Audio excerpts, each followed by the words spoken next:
The lights were wrong. That was the first thing Deho noticed when his eyes opened. Not the harsh white of military medical bays, not the soft yellow of Earth hospitals. These lights pulsed with a gentle blue-green glow, like looking up through ocean water at the sun. His body felt heavy. Every muscle ached with a deep, bone-tired exhaustion that came from pushing too far, too hard for too long. He tried to remember what happened, but his thoughts moved slowly like walking through thick mud. "You are awake." The voice came from beside him, soft but strange. The words were right, but the accent was like nothing he had ever heard. Deho turned his head. The movement sent a spike of pain through his neck, but he needed to see who was speaking. What he saw made him blink several times, thinking maybe his eyes were not working properly. A woman sat next to his bed. At least he thought it was a woman. She had the basic shape of a human female, but that was where the similarity ended. Her skin looked like living crystal, shifting between pale blue and soft purple as he watched. Where humans had hair, she had something that moved like water frozen in time, flowing but solid. Her eyes were too large, too bright, with colors that seemed to swirl inside them. She smiled at him. Her mouth had too many small teeth, arranged in patterns that should have looked frightening but somehow did not. "I am Lyran," she said. "I have been caring for you since we found you." "Found me?" Deho's voice came out rough and broken.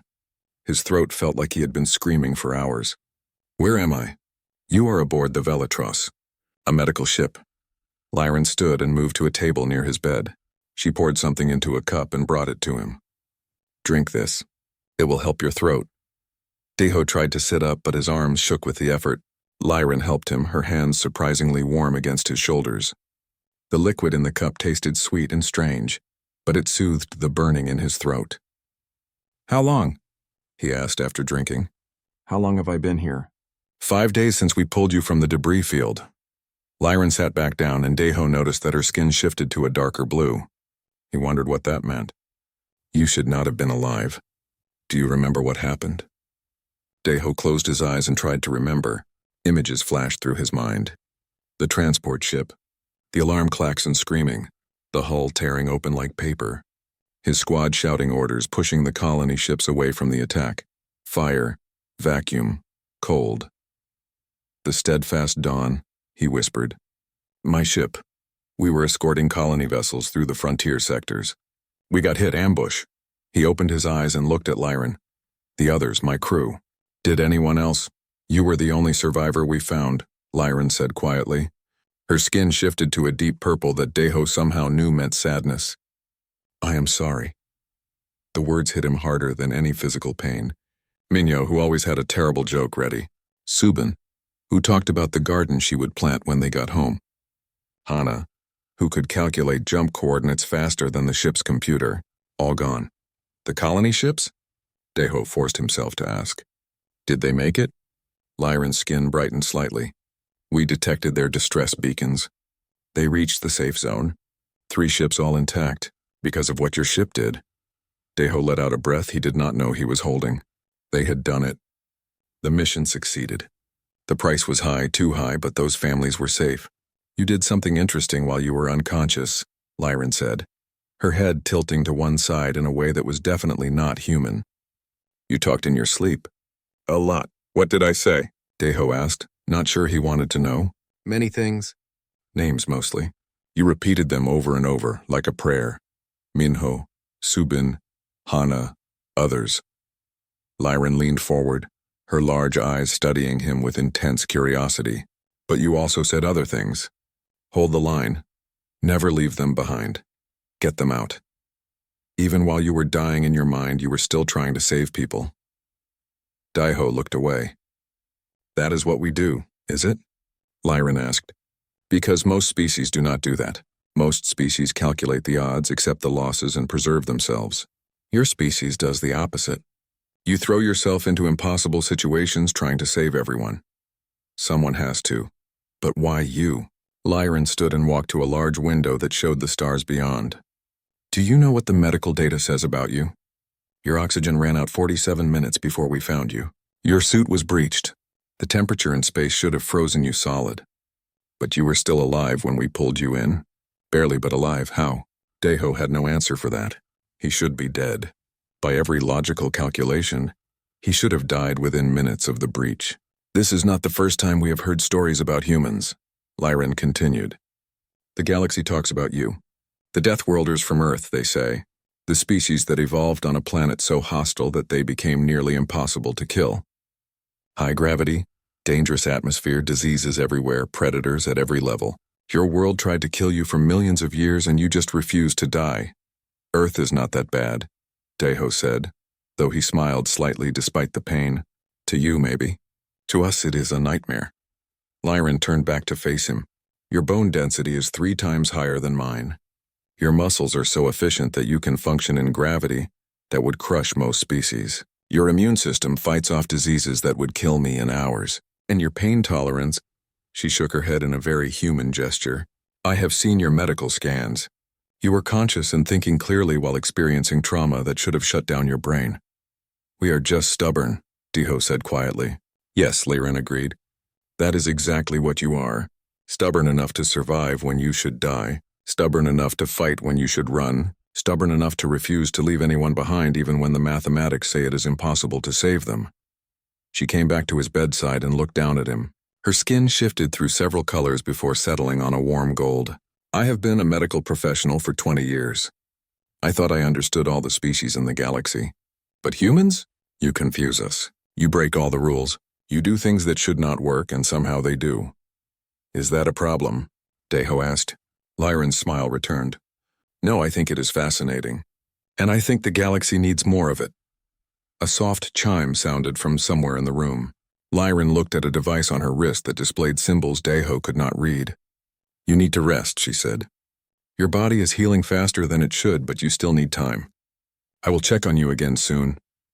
As she walked toward the door, Deho called out, Lyran? She stopped and looked back. Thank you. For pulling me out. For keeping me alive.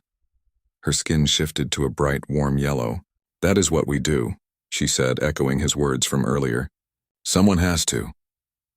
When she left, Deho lay back and stared at the strange blue-green lights on the ceiling.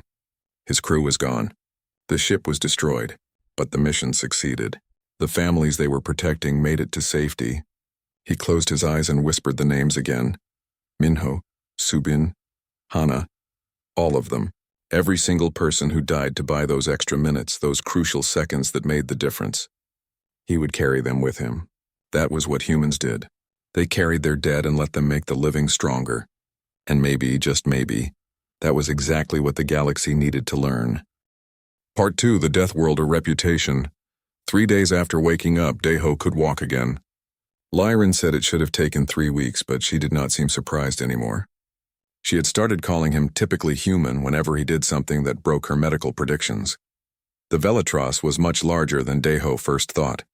It was not just a medical ship but a floating hospital, complete with research labs and quarters for dozens of species. As he walked through the corridors with Lyran, he saw beings he had only read about in training manuals.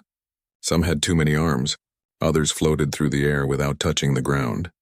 One creature looked like it was made entirely of plants. They all stared at him. You are the first human most of them have seen in person, Lyran explained as they walked. We know of your species, of course. Everyone does. But humans rarely travel this far into the outer reaches. You prefer to stay in your own territories. We are still new to all this, Deho said, nodding politely to a being with 6 eyes that was watching him from a doorway. Humanity only made contact with the wider galaxy 50 years ago. We are still figuring things out. 50 years and already you have a reputation. Lyran led him into a lift that began moving sideways instead of up or down. The other species have been traveling the stars for thousands of years, but in just 50 years humans have become one of the most talked about species in the galaxy. Is that good or bad? Both, Lyran said. Mostly good, but also concerning to some. The lift stopped and they stepped into a corridor that was different from the medical areas. This section had a military feel to it with harder lines and more security. Lyran brought him to a door that opened into a large room filled with displays showing star maps and ship positions. A tall being stood at the center console, its body covered in scales that reflected the light from the displays. It turned when they entered, and Deho saw that it had a face similar to Earth lizards but with intelligence burning in its golden eyes. Sergeant Deho, the being said in a deep rumbling voice. I am Captain Velnus, commander of this vessel. I am glad to see you recovering. Thank you, sir, Deho said, falling into military habits automatically. And thank you for rescuing me. It was fortunate we were in the area. Velnus gestured to one of the displays, and it showed a three-dimensional image of a debris field floating in space. We detected the distress signal and arrived 6 hours after the battle ended. Most of the wreckage was from your ship, the Steadfast Dawn, but there was also debris from 3 Krethik attack vessels.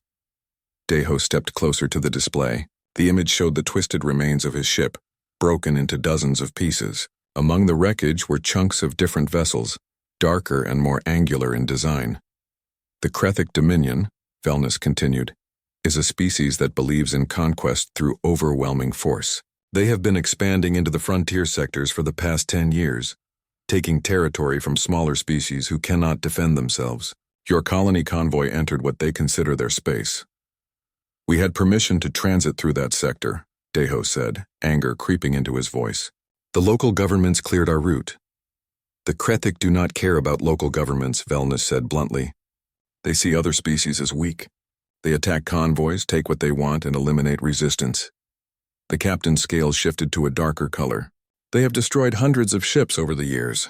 Most species have learned to avoid their territory or pay tribute for safe passage.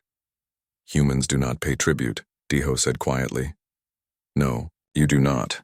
Velnus manipulated the display, and it showed a replay constructed from sensor data. Deho watched as 3 Krethik warships appeared from behind an asteroid cluster and opened fire on the convoy.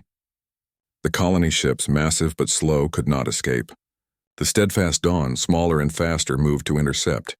Your ship was outgunned, Velnus said. The Krethik vessels had 3 times your firepower. The logical decision would have been to retreat and call for reinforcements. And let them destroy the colony ships? Deho shook his head. That was not an option. Exactly. Velnus paused the replay at the moment the Steadfast Dawn rammed into one of the Krethik vessels. This is what makes humans different. You chose the illogical option. You sacrificed your ship and crew to buy time, and it worked. The colony ships escaped. 1 Krethik vessel was destroyed, and the other 2 were damaged enough that they broke off pursuit. Deho watched the frozen image of his ship's final moment. He remembered the order to ram. Hana had made the calculations in seconds, finding the exact angle and speed needed. The crew had not hesitated. They knew what it meant. You call it illogical, Deho said, his voice rough. We call it necessary. Many species in the galaxy would call it foolish, Velnus said.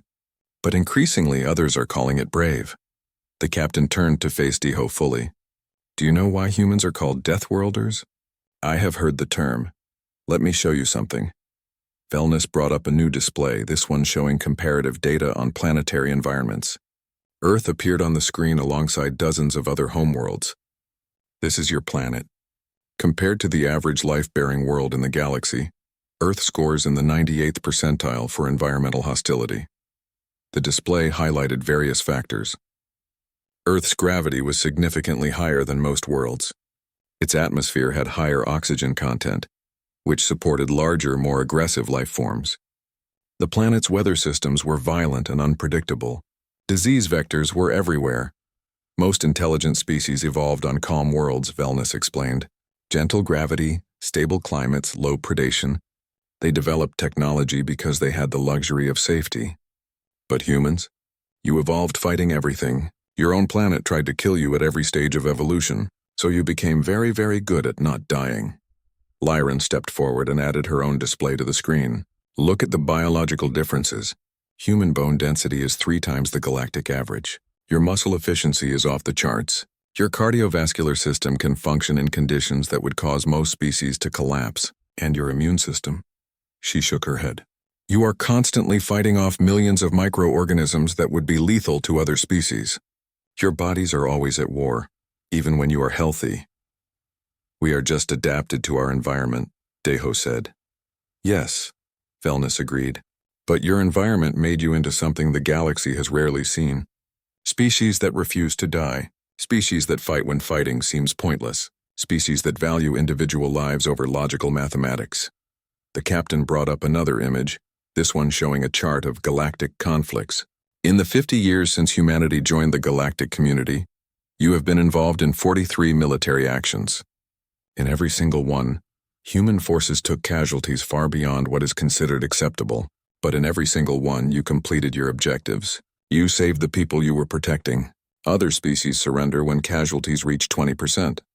Humans have fought on with 70% casualties and still won. We do not abandon our missions, Deho said simply. No, you do not.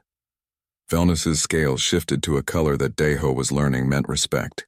And that is why the galaxy watches humanity with such interest. Because you represent something new, a species that combines advanced technology with the survival instincts of prey animals and the aggression of apex predators. You should not be possible, but here you are. Lyran moved to stand beside Deho, looking up at the displays. When we pulled you from the debris field, I ran full medical scans. Your suit was breached, your oxygen was gone. The cold of space should have killed you in minutes, but you were still fighting to live 47 minutes later. Do you know what you were doing? Deho shook his head. You were trying to repair your suit with your bare hands, in hard vacuum. While suffocating, your fingers were frozen solid, but you were still trying. Lyran's skin shifted through several colors rapidly. That is not normal. That is not how species behave when they are dying. Most would accept death, but you fought until your brain shut down from oxygen deprivation. I do not remember that, Deho admitted. Of course not. Your conscious mind was gone, but some part of you, some deep instinct, refused to stop fighting. Lyran pulled up medical data showing Deho's vitals from when they found him. Every species has a survival instinct. But humans? You have something more. Something that does not know how to quit. Deho looked at the data, at the evidence of his body fighting against impossible odds. He thought about his crew, about how they must have fought until the very end. It was what humans did. They fought. The Krethik have noticed humans, Velnus said, bringing the conversation back to the present. They see you as a threat, a species that does not follow the normal patterns. They have sent diplomatic messages to the Galactic Council warning about human aggression. We only fight when attacked, Deho protested. Yes, but when you fight with an intensity that frightens them. Velnus showed images of Krethik vessels damaged by human actions. They are used to species that surrender when the odds become unfavorable. Humans do not surrender. You escalate. You adapt. You find ways to win that should not work. Is that why you rescued me? Deho asked. To study the scary humans? Lyran's skin flushed a color he had not seen before. I rescued you because you were dying, and I am a Doc. Deho's recovery continued to surprise everyone except Lyran, who seemed to expect him to break all her predictions by now. By the end of his second week aboard the Velatros, he was walking the corridors without help and eating in the common dining area with the crew. The other species still stared, but now some of them waved or nodded in greeting. He spent most of his free time with Lyran. She had become his guide to understanding the ship and the galaxy beyond it. In return, he answered her endless questions about humans, about Earth, about why his species did the things they did. One evening, she found him in the observation deck, a large room with transparent walls that showed the stars in every direction. He was sitting on the floor looking out at a nebula that glowed purple and gold in the distance. You come here often, Lyran said, sitting beside him in a smooth motion that no human could match. Her body seemed to flow rather than move in steps. It helps me think, Deho said. Back on Earth, I used to go to the mountains. The high peaks where you could see forever. This reminds me of that. What do you think about them, my crew? Deho gestured at the stars. They are out there somewhere now. Their atoms scattered across space, becoming part of the universe. Maybe someday those atoms will form new stars, new planets, maybe even new life. That is a beautiful thought, Lyran said quietly. Her skin shifted to a soft silver color. Though scientifically, the timeline for that would be millions of years, I know. Deho smiled slightly. But time is different for atoms. They do not know about waiting. They just are. They sat in silence for a while, watching the nebula slowly rotate. The Velatros was moving through this region to reach the next sector, taking the long route to avoid Krethik patrols. Tell me about them, Lyran said finally. Your crew. You say their names in your sleep still, but I do not know who they were. Deho took a breath. Talking about them hurt, but it also felt necessary, like keeping them alive through words. Mino was my corporal. He was the oldest of us, maybe 45 standard years. He had this laugh that sounded like rocks tumbling down a hill. And his jokes? Deho shook his head. They were terrible. The kind of jokes that make you groan instead of laugh. But he kept telling them anyway because he said if he could make us groan, at least we were not thinking about being scared. Was he a good soldier? The best. He had been in the service for 20 years. He taught me half of what I know about tactics and all of what I know about keeping a squad together. Daiho's voice grew softer. He had 2 daughters back on Earth. Twins, they just started university. He talked about them constantly. Lyran's skin darkened to purple. They will miss him. Yes. But they will also know he died protecting other families, other daughters. Daiho pointed at the nebula. Minho always said that if he had to die, he wanted it to mean something. I think saving those colony ships counts. Tell me about the others. Subin was our youngest, 22 years old, fresh out of training. She joined the military to see the galaxy, to visit other worlds. Daiho smiled at the memory. She collected seeds from every planet we visited. Said she was going to plant a garden when she retired, with flowers from 100 different worlds. Her quarters were full of little containers, each one labeled with the planet name and date. That is... Lyran searched for words. That is very human. To see war and violence but focus on flowers. She said that soldiers destroy things but gardeners create things. She wanted to be both, to protect life and grow it. Daiho's throat tightened. She had 7 containers from 7 worlds. She was going to need 93 more. What happened to the seeds? Gone, destroyed with the ship. Daiho looked down at his hands. All those future flowers turned to ash in space. Lyran was quiet for a moment. Then she said, "When we return to civilized space, I will help you find seeds from those 7 worlds. We can send them to her family, so someone can plant that garden for her." Daiho looked at her in surprise. Lyran's skin had shifted to a warm gold, and her eyes held something he was starting to recognize as human-like compassion. "You would do that?" he asked. "Of course. It is a small thing, but small things matter. You taught me that," Lyran smiled. "Tell me about Hana. You say her name more than the others." "Hana was my lieutenant. She was brilliant, absolutely brilliant." Daiho looked back at the stars. She could calculate jump trajectories in her head faster than the ship's computer. She saw patterns in everything. Combat, navigation, logistics. She could look at a tactical situation and know exactly what needed to happen. She sounds exceptional. She was, but that is not why I say her name more. Daiho's voice dropped to almost a whisper. Hana gave the order to ram. She calculated that we had exactly 43 seconds before the Krethic weapons would penetrate the colony ship's shields. Ramming was the only option that gave them time to escape. She made the decision in 3 seconds. Then she gave the order. And you all followed it. Without hesitation. Because we trusted her. Because she was right. Daiho closed his eyes. But I was supposed to give that order. I was the ranking officer after she... I should have been the one to make that choice. Why were you not? Because I was unconscious. I got hit by debris when the first attack came. Hana took command while the medic was working on me. By the time I woke up, it was done. Daiho opened his eyes and stared at his hands. I woke up just in time to hear her give the order. Just in time to see her face before the impact. Lyran moved closer, her shoulder touching his. The contact was warm and somehow comforting. What did you see in her face? Peace. She looked peaceful.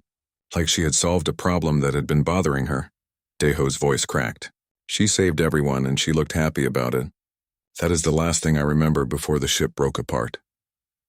They sat together in silence, the weight of the story hanging between them. Outside, the nebula continued to glow, beautiful and uncaring. You said you value individual lives highly, Lyran said after a while. But you also sacrifice those lives. How do you reconcile that? We do not really. Daiho rubbed his face with his hands. It is a contradiction. Every life matters, but sometimes lives must be spent to protect other lives. We argue about it constantly. Philosophers and ethicists have debated it for thousands of years. We still do not have a good answer. But you act anyway. Yes, because not acting is also a choice. And if we do not act, if we do not put ourselves at risk, then who protects the people who cannot protect themselves? Daiho gestured at the stars. The galaxy is full of predators, species like the Krethic who take what they want. If no one stands against them, if everyone just calculates the odds and walks away, then the predators win. But the cost, Lyran said. Humans pay such a high cost. Yes, we do. Deho turned to look at her fully. But that is the point. We pay the cost so others do not have to. Those colonists on the ships we saved, they were families, children, people who just wanted to start new lives on a new world. They were not soldiers. They could not fight. So we fought for them, and died for them. And died for them, Deho agreed, because that is the deal. That is what we signed up for when we put on the uniform. We stand between the darkness and the light, and when the darkness comes, we do not move. We do not surrender. We hold the line. Lyran's skin shifted through several colors rapidly. Something Deho had learned meant she was processing strong emotions. You said those words in your sleep. Hold the line. What does it mean? It means exactly what it sounds like. When there is a line between safety and danger, someone has to stand on that line. Someone has to refuse to let the danger cross it. Deho stood up and walked to the transparent wall, pressing his hand against it. In old Earth wars, armies would form lines and fight. If the line broke, if soldiers ran away, the enemy would pour through and slaughter everyone behind them. So soldiers learned to hold the line no matter what, even when it seemed impossible, even when they were dying. And humans still think this way? Yes, maybe more than ever. Deho looked at his reflection in the transparent wall. Because now the lines are not just between armies. They are between species, between civilizations, between those who would protect life and those who would destroy it. And humans have decided which side of that line we stand on. Lyran stood and joined him at the wall. Do all humans feel this way? Most, not all. We have cowards and criminals like any species. But as a whole, as a culture, yes, we believe that freedom is not free. That peace requires warriors. That someone has to be willing to pay the price. Deho smiled sadly. My grandfather fought in Earth's last great war, before we united as a species.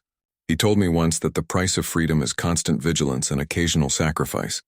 Humans have paid that price for thousands of years. We are very good at it. But it hurts you, Lyran observed. I can see it in your face when you talk about your crew.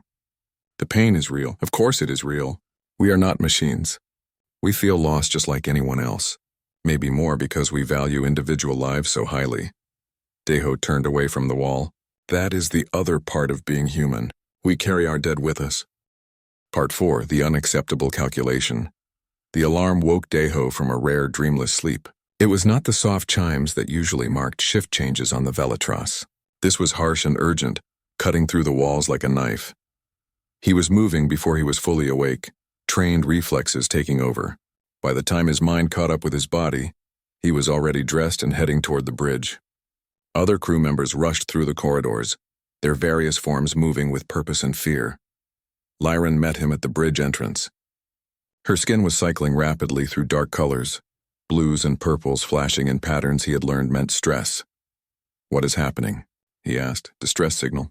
A mining colony under attack. She pulled him inside before he could ask more questions. The bridge was chaos. Captain Velnus stood at the center, his scales dark as night, barking orders in 3 different languages. Displays showed a star system with one habitable moon orbiting a gas giant. On the moon's surface, a settlement was marked in red. Report, Velnus commanded, and the tactical officer, a being named Corvin with too many arms, responded immediately. Colony Veritas 9, population 2,847. Mixed species settlement, including 127 humans.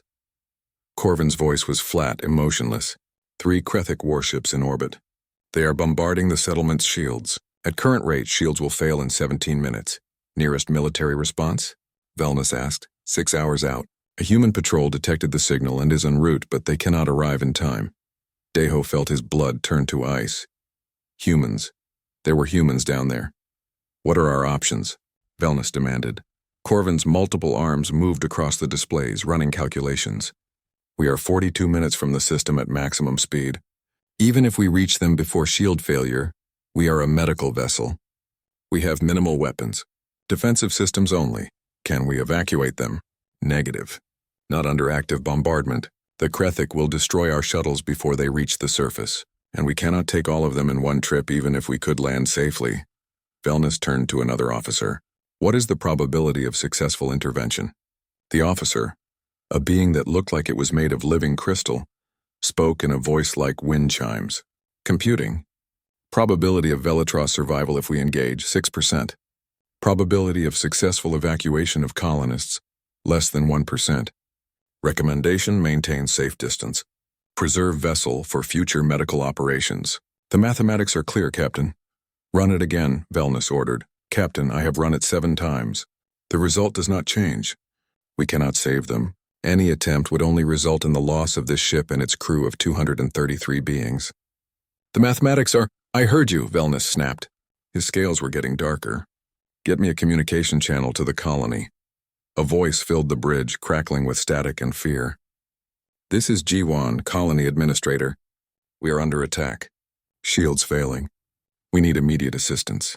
Anyone who can hear this, please. We have families here, children. We need help. Deho's hands clenched into fists. He could hear the terror in the voice. He had heard that same terror before, from colony ships calling for help while Krethic weapons tore through their hulls. This is Captain Velnus of the medical vessel Velatros. We have received your distress signal. A military response is 6 hours away. Can you hold until then? A long pause. Then negative. Our shields will fail in 15 minutes now. They are concentrating fire on our power generators. When the shields fall, the voice broke. Please, there are children here. My daughter is here. She is only 6 years old. The bridge went silent. Even the constant hum of the ship's system seemed to quiet. Every being present understood what was being asked, and every being present understood the mathematics. Velnus looked at Corvin. If we arrived in time and drew their fire, could the colony evacuate to underground shelters? Possibly, but drawing fire from 3 Krethic warships would destroy us in minutes. Probability of survival? I know the probability, Velnus said quietly. I am asking if we could buy them time. Corvin hesitated, then nodded slowly. Yes, Captain. We could buy them perhaps 10 minutes, maybe 12. That might be enough for them to reach shelter. And then we would be destroyed. And the Krethic would continue bombardment. The shelters might hold for an hour, perhaps 2, but without shields, without power, the colonists would eventually be eliminated. It was the coldest calculation Deho had ever heard, the logical assessment of how long people could live before they died. No emotion, no hope, just mathematics. We cannot help them, the crystal officer said. The mathematics are absolute. We must preserve ourselves. No. The word came out of Deho's mouth before he could stop it. Every being on the bridge turned to look at him. Sergeant Deho, Velnus said slowly, you do not have authority here. I know that, sir. But I am asking anyway. No, I am begging. Deho stepped forward, his eyes locked on the captain. Give me a shuttle, just one. Let me go. To do what? Die uselessly? To hold the line. Deho's voice was steel. To buy them time. To do something instead of nothing. The mathematics. Damn the mathematics. Deho's shout echoed through the bridge. Those are people down there. Real people with real lives. You cannot just calculate them away like they are numbers on a display. We must, Corvin said calmly. If we sacrifice this ship, we sacrifice the ability to save thousands of others in future operations. 233 crew members who can continue to help people. That is the logical choice. The logical choice, Deho repeated bitterly. Is that what you will tell that 6-year-old girl when the Krethic weapons burn through her shelter? That you could not help because the mathematics said it was not efficient? Sergeant, Velnus said, his voice strained. I understand your frustration. But we are not a military vessel. We cannot fight 3 Krethic warships. It would be suicide. Then it would be suicide. But at least we would die trying. Deho moved to the display showing the colony. Those humans down there, they did not choose to be there when the Krethic attacked. They are miners, farmers, families. But they are my people. And I will not stand here and watch them die when there is something I can do. What can you do? The crystal officer asked. You are one person, injured, on a ship with no real weapons. What do you imagine you can accomplish? Deho turned to face them all. I can try. That is what humans do. We try when everyone else has calculated that trying is pointless. We fight when fighting is impossible. We stand when standing means dying. His voice dropped lower, more intense. And sometimes we change what is possible. Lyran had been silent until now. She stepped forward, her skin bright gold. Captain, I request permission to speak. Velnus looked at her in surprise. Granted. I have spent 3 weeks with this human. I have studied him, questioned him, tried to understand his species, and I have learned something. Lyran moved to stand beside Deho. Humans do not accept acceptable losses. That is their strength. They refuse to surrender anyone, and maybe we should learn from that. Lyran, Corvin said, his voice almost gentle. You are letting emotion override logic. That is what humans do. We cannot afford to think that way. Can we afford not to? Lyran challenged. For thousands of years we have made logical decisions. We have calculated probabilities and accepted losses and preserved ourselves. And where has it gotten us? We are healers, yes, but we heal people after they are hurt because we refuse to risk ourselves to prevent the hurt in the first place. Because risk is inefficient, the crystal officer said. Is it? Lyran gestured at Deho. This human survived in hard vacuum for 47 minutes. The mathematics said it was impossible, but he did it anyway. His ship defeated Krethic vessels that had 3 times their firepower. The mathematics said they would lose, but they won anyway. Humans consistently accomplish things that mathematics says they cannot. Maybe we need to stop trusting only mathematics and start trusting what humans trust. Which is, Felness asked, each other. Hope, the belief that impossible just means hard. Lyran's skin brightened even more. Captain, I am requesting permission to assist Sergeant Deho in whatever plan he has. I do not have a plan yet, Deho admitted, but I will figure something out on the way. Velnus looked between them, his scales shifting colors rapidly. The rest of the bridge crew watched in silence. The distress signal continued to play in the background, the administrator's voice still pleading for help. Shields at 12 minutes, Corvin reported quietly. Velnus closed his eyes. For a long moment no one spoke. Then the captain opened his eyes and his scales shifted to a color Deho had never seen before. A bright, almost painful silver. Helmsman, Velnus said slowly. Set course for Veritas 9. Maximum speed. The bridge erupted in shocked voices. Corvin's arms waved frantically. Captain, the mathematics, and I have heard the mathematics, Corvin.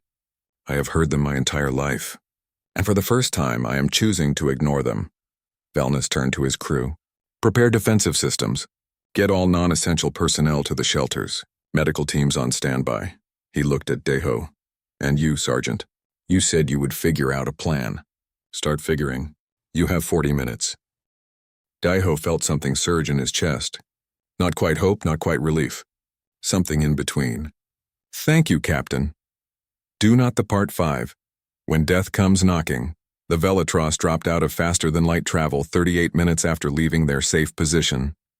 On the view screen, Veritas 9 hung like a blue marble below its massive gas giant parent.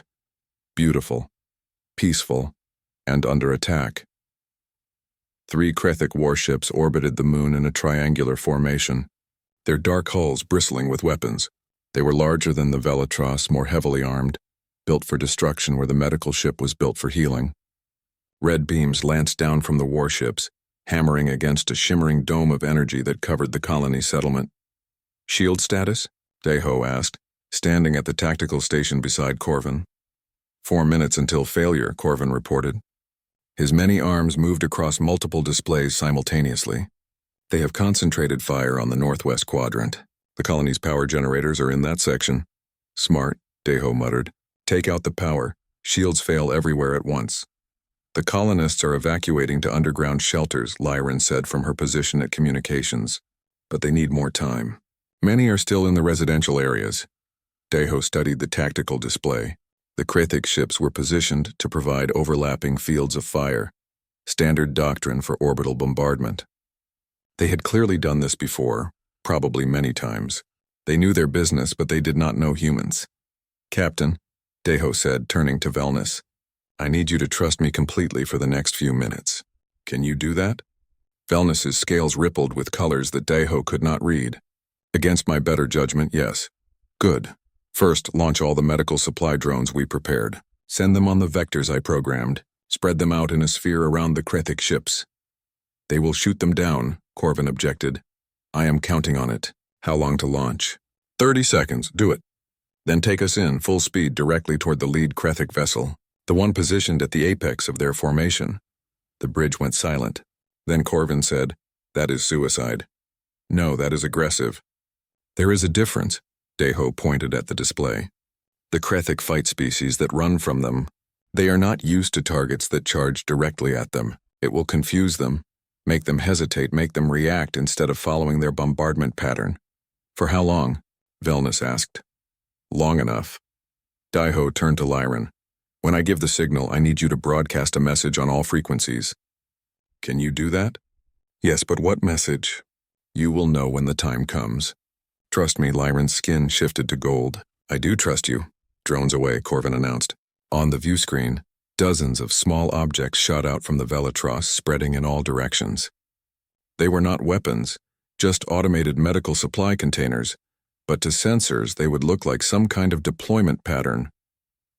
The Krethic warships reacted immediately. Their defensive systems locked onto the drones and began firing. Small bursts of weapons fire destroyed the drones one by one, filling the space around the warships with debris and sensor noise. They took the bait, Deho said. Now take us in, fast. The Velatros surged forward, its engines pushing to maximum. The medical ship was not built for combat maneuvers, but it was still fast. They closed the distance to the lead Krethic warship in seconds. They are locking weapons on us, Corvin reported, his voice tense. I see it. Hold course, Guide Sergeant. They will fire in 5 seconds. 4, 3, hold, 2, now. Hard to port. Full evasive.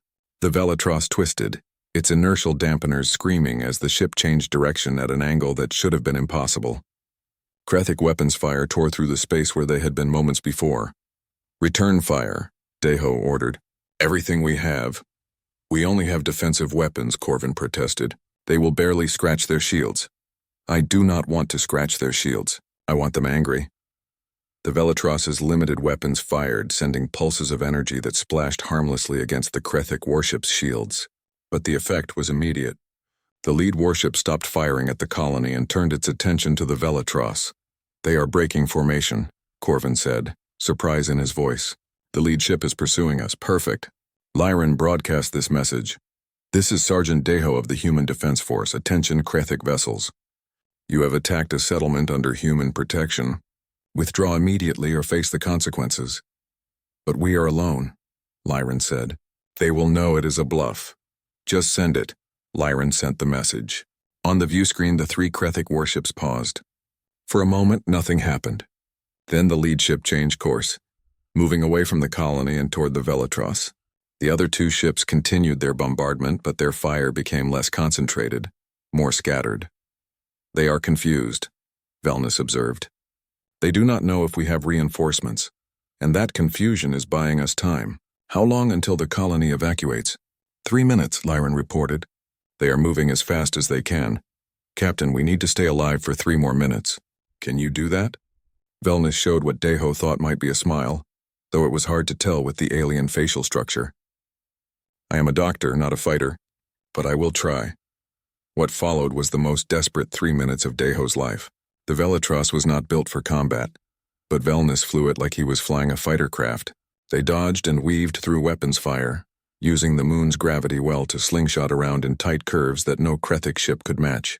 Every time the pursuing warship got close, Deho ordered another barrage of weak weapons fire, just enough to keep them angry and engaged. 2 minutes, Lyran called out. Most colonists are in shelters now. Just the last groups evacuating. An impact rocked the ship. The Velatros's shields flared bright as Krethic weapons found their mark. Shields at 60%, Corvin reported. We cannot take many more hits. The other 2 Krethic ships are changing course, another crew member announced. They are moving to intercept us. They are done with the colony, Deho said. Now they want us dead. How much longer? 90 seconds, another impact. The ship shook violently. Lights flickered. Shields at 30%. Come on, Deho muttered. Just a little longer. The 3 Krethic warships were closing in, forming a net around the Velatros. There was nowhere left to run. The math had finally caught up with them. The impossible was proving impossible after all. Shields at 15%. Next hit will penetrate to the hull. Velnus looked at Deho. We tried. Not yet. Deho stared at the view screen, watching the Krethic ships close in. Not yet. All colonists in shelters, Lyran announced. They made it. Good. Deho turned to Velnus. Captain, does this ship have emergency thrusters? The kind used for docking? Yes, but they are not meant for combat. Fire them. All of them. Every direction. Now. Velnus did not hesitate. He punched the controls and the Velatros suddenly fired maneuvering thrusters in all directions at once. The ship spun like a top, corkscrewing through space in a pattern that was completely unpredictable because it was completely insane. The Krethic weapons fire missed. All of it. Because no one could predict something so irrational. Human patrol arriving in 90 seconds, a crew member announced. There, Deho pointed at the view screen. Do you see that?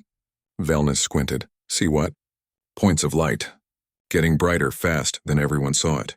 3 human warships dropped out of faster-than-light travel, their weapons already charging. They were smaller than the Krethic vessels, but moved with a precision and aggression that was unmistakably human. This is Captain Taiwan of the Human Defense Force. A voice crackled over the comm. Velatros, break off. We have this. The human ships opened fire. The Krethic warships, already confused and damaged from chasing the Velatros, tried to reform their defensive positions. But the human ships did not fight like other species. They did not calculate and maneuver. They attacked directly, concentrating fire on one Krethic vessel at a time. The lead Krethic warship's shields collapsed under the assault. Secondary explosions rippled across its hull. The ship began to list, venting atmosphere and debris. The other 2 Krethic vessels broke off their attack and retreated, jumping to faster-than-light travel. They left their damaged companion behind. Did we win? Lyran asked, her skin cycling through color so rapidly it was hard to track. We survived, Deho corrected. That is a win. Captain Taiwan's voice came over the comm again. Velatros, we are reading damage to your vessel. Do you require assistance? Velnus looked at his crew, at the damaged systems, at the shields barely holding. Then he looked at Deho. Sergeant, would you like to speak to your people? Deho nodded and moved to the communication station. Captain Taiwan, this is Sergeant Deho. The Velatros took heavy damage holding the line until you arrived. Medical assistance would be appreciated. There was a pause. Then Taiwan said, Sergeant Deho, we have you listed as killed in action 3 weeks ago. I got better. A laugh came over the comm. Damn, Sergeant. You humans are hard to kill. We will dock and provide assistance, and maybe you can explain how you ended up on a Velatros medical ship fighting 3 Krethic warships. It is a long story, sir. I bet it is. Taiwan out. Deho turned to find the entire bridge crew staring at him. Lyran's skin was bright gold, brighter than he had ever seen it. Part 6. The ripple effect. Deho woke in the medical bay again, but this time it felt different. The lights were still that strange blue-green, but now they seemed almost friendly. Familiar. He had spent enough time in this room to know its rhythms, its sounds, its smells that were not quite right but no longer alarming. Lyran sat in her usual chair beside his bed. Her skin was a calm blue, peaceful. You are making this a habit, she said when his eyes opened. Getting injured, I mean. Sorry. Deho's voice was rough. His body ached in a dozen places. How long was I out? 2 days. You pushed yourself too hard during the battle. Your injuries from the original incident were not fully healed. Add the stress of combat. Lyran shook her head. Your body finally told you to stop. Did everyone make it? The crew? Everyone is fine. The Velatros took damage, but nothing critical. The human patrol ships helped with repairs. We are currently docked at a way station in the outer reaches. Lyran stood and brought him water. You need to drink this, and then you need to see something. After Deho drank and managed to sit up, Lyran helped him to a wheelchair. His legs were working, but she insisted he save his strength. She wheeled him through the corridors, and Deho noticed that crew members stopped and bowed their heads as he passed. Some touched their chests or foreheads in gestures he did not recognize but understood were signs of respect. What is this about? He asked. You will see. Lyran brought him to a large common area he had not visited before. A viewing screen covered one entire wall and most of the Velatros crew was gathered, watching something. They parted to let Lyran wheel Deho through, and many of them reached out to touch his shoulder or hand as he passed. On the screen was a news broadcast from what looked like a major galactic network. A being with 3 heads was speaking and text scrolled below in multiple languages. This is the story, Lyran said softly. The story of what happened at Veritas 9. It has spread across the entire galaxy in 2 days. Deho watched as the broadcast showed footage of the battle, recorded from the human patrol ships and from sensors on the moon. He saw the Velatros charging the Krethic warships, dodging weapons fire, spinning through space in that insane corkscrew maneuver. It looked even more impossible from the outside. The debate has been intense, the three-headed being set on screen, a medical vessel engaging 3 military warships, a crew risking certain death to save colonists they had never met, and at the center of it all, a human sergeant who convinced an entire ship to ignore mathematical certainty and try anyway. The broadcast cut to interviews. Administrator Jiwan from Veritas 9, holding his daughter Yuna, talking about the voice on the comm that told them help was coming. A Velatros crew member explaining how Sergeant Deho made them see that mathematics could not calculate hope. Captain Taywin of the Human Patrol describing his shock at finding a medical ship fighting a battle it should not have survived. This is the human variable. The broadcast continued. For 50 years, the galactic community has debated what makes humans different. We have studied their biology, their culture, their history, but Veritas 9 has given us the answer. Humans do not accept acceptable losses. They refuse to calculate lives as numbers, and somehow, impossibly, this irrational approach works. The broadcast shifted to show reactions from across the galaxy. Some species praised the rescue, others called it reckless, but everyone was talking about it. "Turn it off," Deho said quietly. "Please," Lyran signaled, and the screen went dark. The crew began to disperse, giving Deho space. When they were alone, Lyran knelt beside his wheelchair. "You do not like the attention," she observed. "I did what anyone would do." "No, you did what humans would do. That is the point." Lyran's skin shifted to that warm gold. "Do you know what has happened since the news spread?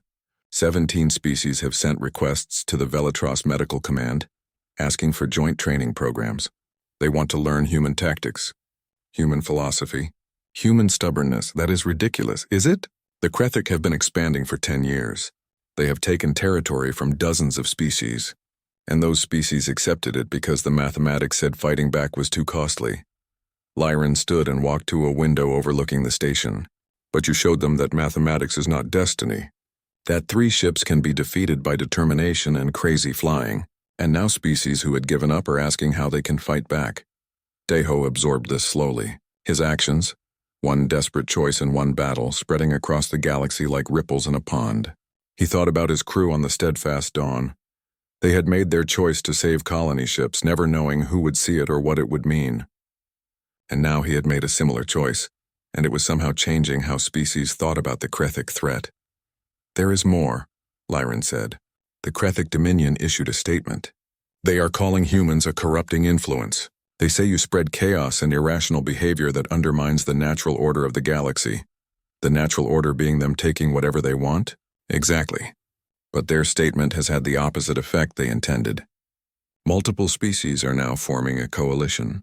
They are calling it the Free Worlds Alliance. Their goal is to coordinate defense against Krethic expansion." Lyran turned to face him. "And they want human advisors to help train their forces." Deho felt the weight of it settling on his shoulders. This was bigger than one battle, bigger than one colony. This was about how the entire galaxy approached conflict and survival. "I'm just one sergeant," he said. "I am not qualified to train whole civilizations. You are qualified to show them what is possible." Lyran came back to his side.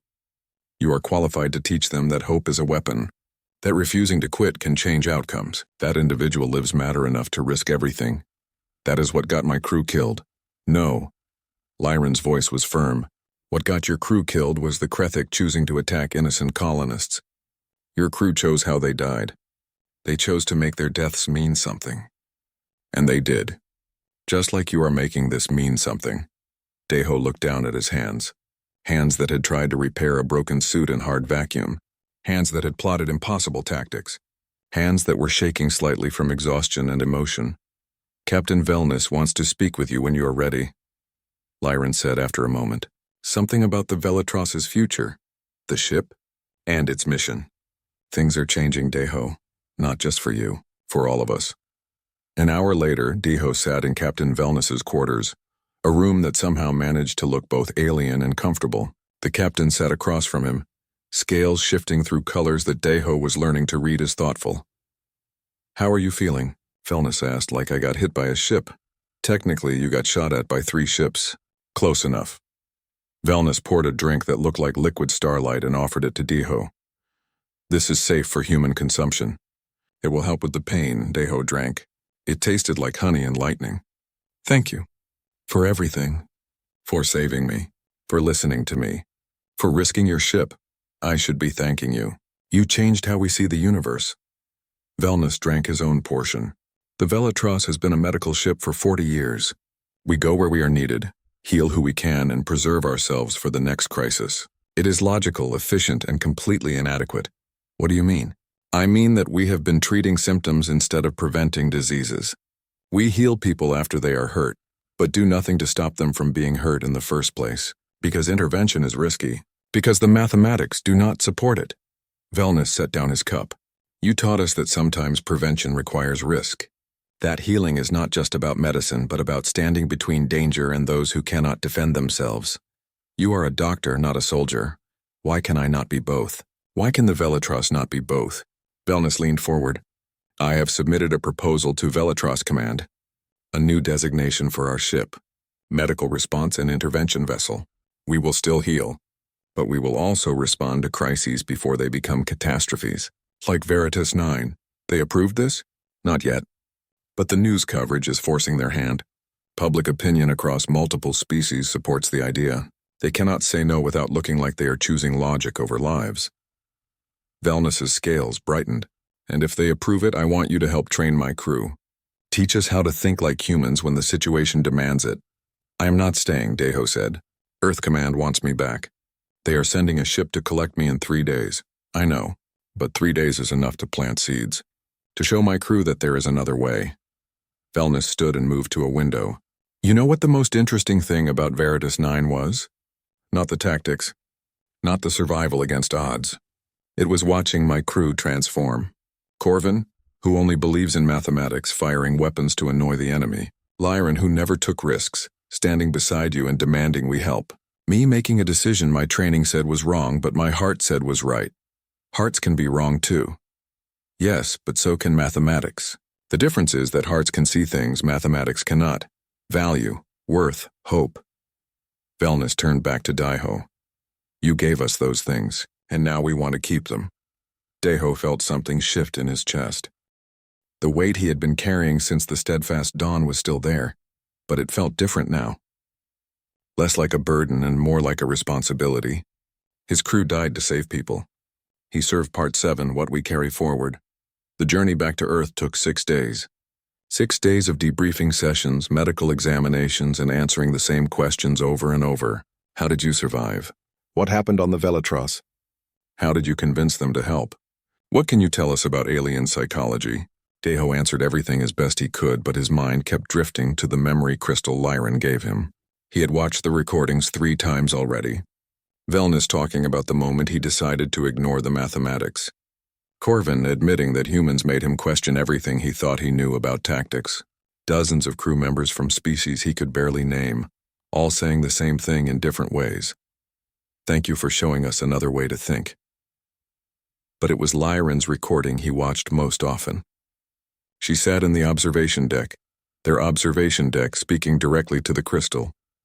I do not know if I will see you again, Deho, she said, her skin cycling through colors. But I want you to know that meeting you changed my life. I was a doctor who healed bodies. Now I want to be someone who heals the galaxy's unwillingness to hope. You taught me that. You taught all of us that. And we will carry it forward. I promise you that. The ship finally dropped out of faster-than-light travel in Earth's solar system. Through the viewport, Deho could see the blue marble of his homeworld growing larger. It had been 4 months since he left. 4 months that felt like years. Captain Tewin found him at the viewport. Beautiful, is it not? No matter how many times I see it, coming home never gets old. No, sir, it does not. We will be docking at the orbital station in 2 hours. Your family has been notified you are alive. They are waiting for you. Tewin paused. But before that, there is someone else who wants to speak with you. Admiral Kyungsoo. She commands the entire Outer Reaches Defense Force. An admiral wants to speak with me? I am just a sergeant, sir. You are the sergeant who survived the impossible and changed how half the galaxy thinks about the Krethic threat. You are not just a sergeant anymore. You are a symbol. Tewin put a hand on Deho's shoulder. And symbols carry weight. Be prepared for that. 2 hours later, Daeho stood in a conference room on the orbital station. Admiral Kyung-soo sat across from him, a woman in her 50s with sharp eyes and 3 rows of service ribbons on her uniform. She studied him like he was a tactical problem to solve. "Sergeant Daeho, I have read your report 5 times. I have watched the footage from Veritas 9 7 times, and I still cannot quite believe it." She leaned back in her chair. "A medical ship defeated 3 Krethic warships using nothing but stubbornness and defensive systems. We had help from the patrol ships, sir. Yes, Captain Taewon's quick response was crucial, but you held the line until he arrived. You bought the time that mattered, and you did it by convincing an entire ship full of aliens to think like humans." Kyung-soo smiled slightly. "Do you understand what that means politically?" "No, sir. I was just trying to save people." "Of course you were, but your actions have created something unexpected. The Free Worlds Alliance is real. 17 species have formally joined. 12 more are considering it. They are all asking for human military advisors, for training in human tactics, for understanding of human psychology." Kyung-soo stood and walked to a window overlooking Earth. "You accidentally started a revolution in how the galaxy approaches collective defense." "I did not mean to start anything, sir. I just could not stand by and watch people die. That is exactly why it worked. You did not act from political calculation. You acted from human instinct, and that authenticity is what convinced others." Kyung-soo turned back to him. "Which is why I'm offering you a new assignment. We are creating a training program for the Free Worlds Alliance. Human advisors working with alien forces, teaching them not just tactics, but philosophy. The human way, they are calling it. I want you to lead the program." Daeho felt the weight of it settle on his shoulders. "Sir, I am not qualified to lead a program. I am a field sergeant, not an instructor. You are exactly what we need. You have lived the philosophy. You have proven it works, and you have relationships with the key people, especially the Velatros crew." Kyung-soo sat back down. "I am not asking you to teach military theory. I am asking you to teach what you already know. How to hold the line, how to refuse acceptable losses, how to hope when hope seems impossible. What about my duties? My squad? Your squad was lost with the Steadfast Dawn. You are currently unassigned." Kyung-soo's voice softened. "I know that is hard to hear, but it is also an opportunity to take what your crew died for and spread it across the galaxy, to make their sacrifice mean even more than it already does." Daeho thought about Minho, Subin, Hana, about how they died to save colony ships full of strangers, about how their choice rippled outward, influencing him, influencing the Velatros, influencing the entire galaxy's response to the Krethic. Their sacrifice was still spreading, still changing things. "Can I think about it?" he asked. "Of course. Take a week. See your family. Visit the families of your crew. Process everything that happened. Then give me your answer." Kyung-soo stood and offered her hand. "But I hope you say yes. The galaxy needs what you have to teach." Daeho left the meeting and made his way to the civilian section of the orbital station. His brother Taehyun was waiting, and they embraced without words. Taehyun was taller, older, and when they finally pulled apart, Daeho saw tears streaming down his face. "We thought you were dead," Taehyun said. "They told us the ship was destroyed. No survivors. Mom cried for 3 days straight. And then suddenly you are alive, and there are stories about you all over the galaxy, and I do not know if I should hit you or hug you again. Hug me. Hitting hurts more right now." They spent the day together, Daeho telling the story properly from beginning to end. His brother listened without interrupting, his expression cycling through shock, pride, sadness, and amazement. "You really convinced an entire ship to ignore mathematics and charge into battle?" Taehyun asked. "I did not convince them of anything. I just showed them that there was another option. They made the choice themselves. That is still incredible. Little brother, the persuasive diplomat." Taehyun smiled. "Dad would have been proud. You know, he always said our family's strength was caring about people more than was smart. He was right about that." The next 3 days were harder. Daeho visited the families of his crew. He sat with Minho's twin daughters, both 22 now, and told them about their father's terrible jokes and his love for them. He met Subin's parents and gave them information about the 7 worlds where she had collected seeds. He stood in Hana's childhood home and told her mother about how brilliant and brave her daughter had been in those final moments. Each visit was like opening a wound. But each visit was also necessary. These families deserved to know. They deserved to hear from someone who was there, who witnessed their loved one's courage, who carried their memory forward. On the fourth day, Daiho went to the Human Space Force Memorial. It was a large park with a reflecting pool surrounded by walls engraved with names. Thousands of names. Millions, maybe. Every human who had died in service to others since humanity reached the stars. He found the section for recent losses and saw them there. Minho, Subin, Hana. All 38 names from the steadfast dawn, carved into stone, permanent and honored. "I promise to remember you," Daiho said quietly to the wall. "I promise to carry you forward. And I am trying. I hope I am doing it right." "You are." Daiho turned to find an elderly woman standing behind him. She wore the uniform of a retired admiral, and her eyes were kind but knowing. "I'm sorry, I did not mean to interrupt," Daiho said. "You did not. I come here often. My husband's name is on the wall from the Third Expansion War." She stepped up beside him and looked at the names. "You are Sergeant Daiho. I recognize you from the news broadcasts." "Yes, ma'am. I wanted to thank you for what you did, for showing the galaxy what humans stand for." She touched the wall gently, her fingers tracing a name. "My husband died holding a defensive line so civilians could evacuate. The mathematics said he should retreat. He ignored the mathematics, died buying 7 extra minutes, but those 7 minutes saved 2,000 people. He was brave. He was human." She smiled. "And so are you. You carry them forward well, Sergeant." "Never doubt that." After she left, Daiho stood alone at the wall for a long time. He thought about mathematics and hope, about acceptable losses and unacceptable choices, about how humans carried their dead and let them make the living stronger. He thought about Admiral Kyungsu's offer, about teaching other species to think like humans, about spreading the philosophy that every life matters, that impossible just means hard, that holding the line is always worth it. And he thought about Lyran, crossing the galaxy to learn human medicine and stubbornness, about Velnus changing his ship's entire mission, about all those species forming the Free Worlds Alliance, refusing to accept Krethik expansion as inevitable. The ripples kept spreading, and maybe, just maybe, he could help those ripples grow.